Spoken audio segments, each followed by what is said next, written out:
ಅವರೇ ನಾವಿವತ್ತು ಗೊಲ್ಬಾವಿ ಗ್ರಾಮದ ಪ್ರಗತಿಪರ ರೈತರಾದಂಥ ಸಂಗಪ್ಪ ಬಸಪ್ಪ ಸಿದ್ದಾಪುರ ಅವರ ಕಬ್ಬಿನ ಗದ್ದೆಯಲ್ಲಿದ್ದೀವಿ. ಅವರು ಬೆಳೆಗೆ ಸುಮಾರು 12 ದಿನಗಳಿಂದ ಒಂದು ಡ್ರಿಂಚಿಂಗನ್ನು ಕೊಟ್ಟಿದ್ವಿ. ಈ ಬೆಳೆಗೆ ಏನೇನು ಕೊಟ್ಟಿದ್ದೀವಪ್ಪ ಅಂತಂದ್ರೆ ಕೊರೇಜನ್ ಒಂದು 60 ml, magnesium 1 kg, 1261 1 kg, root ಒಂದು ಅರ್ಧ kg.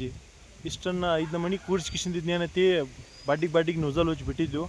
ಅದರ ರಿಸಲ್ಟ್ ಯಾವ ರೀತಿ ಬತ್ತು ಅನ್ನೋದು ಅವರು ಹೇಳ್ತಾರೆ. ಇವತ್ತು ಪ್ರತ್ಯಕ್ಷವಾಗಿ ಕೇಳೋಣ ಬರ್ರಿ.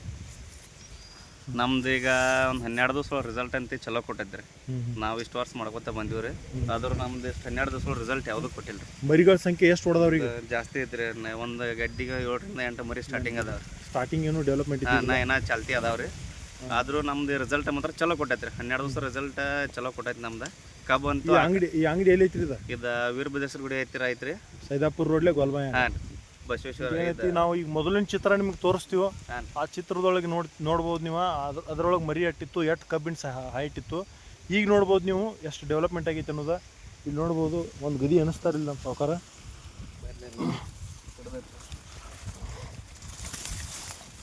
1 2 3 4 5 6 7 8 9 10. ಒಂದು ಗದಿಗೆ ಸುಮಾರು 9 ರಿಂದ 10 ಮರಿ ತಕ ಹೊಡೆದೈತಿ. ತಮಗೂ ಏನಾದರೂ ಮರಿಗಳ ಸಂಖ್ಯೆ ಕಬ್ಬಿನ ಬೆಳೆಯಲ್ಲಿ ಅಧಿಕ ಇಳುವರಿಯನ್ನು ತಗೊಳ್ಬೇಕಾದಂಥ ಒಂದು ಉದ್ದೇಶ ಇತ್ತಂದ್ರೆ ನಮ್ಮ ಪಾರ್ಶ್ವನಾಥ್ ಫರ್ಟಿಲೈಸರ್ಗೆ ಸಂಪರ್ಕಿಸ್ರಿ. ಇನ್ನಷ್ಟು ಕೃಷಿಗೆ ಬಗೆಗಿನ ಮಾಹಿತಿಗಳನ್ನು ನಾವು ಕೊಡ್ತೀವಿ. ಇದೆಲ್ಲ ಎಲ್ಲ ಬೆಳೆಗೂ ನಾವು ಇನ್ಫಾರ್ಮೇಷನ್ ಕೊಡ್ತೀವಿ.